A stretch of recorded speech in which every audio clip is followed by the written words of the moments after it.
Dean of the Faculty of Sciences, as well as the General Secretary, for their continued support.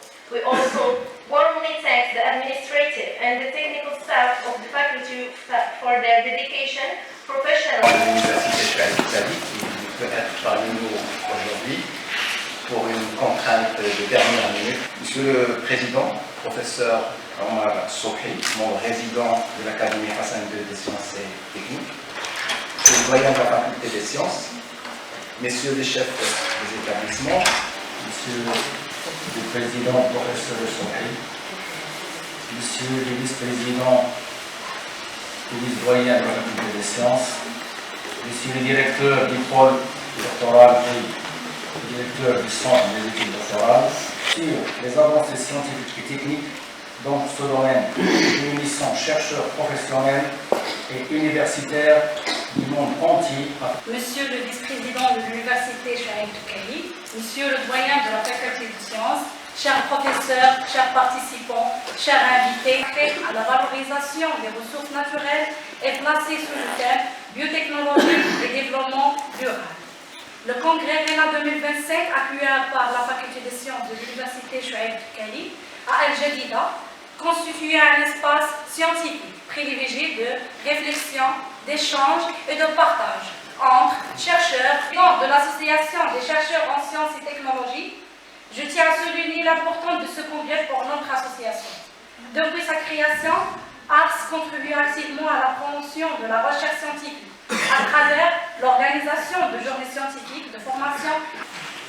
Monsieur le Président, de nous appelons Sobhi, membre permanent de l'Académie Hassan II et plutôt ancien directeur du laboratoire Bioma. Je deviens récipiendaire. Bismillahirrahmanirrahim. Mr. the Vice President, Mr. the Dean of the Faculty of Science, Director of Institution of Chouaib Toukaly University, the Director of Poland Center of Doctoral Studies. Je parlerai ensuite des ressources marines en termes d'importance et de menaces. Et puis, avant de conclure, je parlerai un petit peu des perspectives, des problèmes, que faire. Donc, tout clair. Donc, le Maroc est un pays à vocation maritime pour plusieurs raisons. Le littoral marocain, il y a deux phénomènes océanographiques majeurs. Le détroit de Gibraltar, avec les échanges et des écosystèmes marins, avec la grande biodiversité, les phénomènes d'upwelling, les ressources marines, la grande production halieutique qu'on a en Maroc, etc.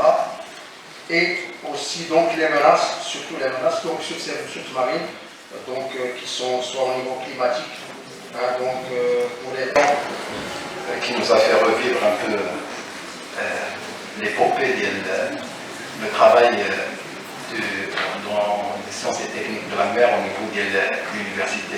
Moi j'étais témoin de cette époque-là, parce que j'arrivais, et donc il y avait l'équipe qui était en place, et la mise en place du groupe Sciences de la mer, qui est bien, mais on a dépassé les frontières pour aller chercher un partenariat à l'étranger, et donc qui a fait que le réseau des sciences et techniques de la mer au niveau du Maroc avait une portée nationale mais également internationale.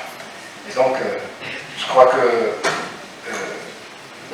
tous les éléments que vous avez présentés, cher professeur, pour le souci que vous portez toujours au sens de la mer, pour le porter depuis toujours, et je rejoins ce qui a été dit par notre vice-président, c'est Sarabi. C'est un témoignage aussi de l'efficacité du réseau des sciences de la mer qui a été abrité ou qui était au niveau de la faculté des sciences. C'est ce genre de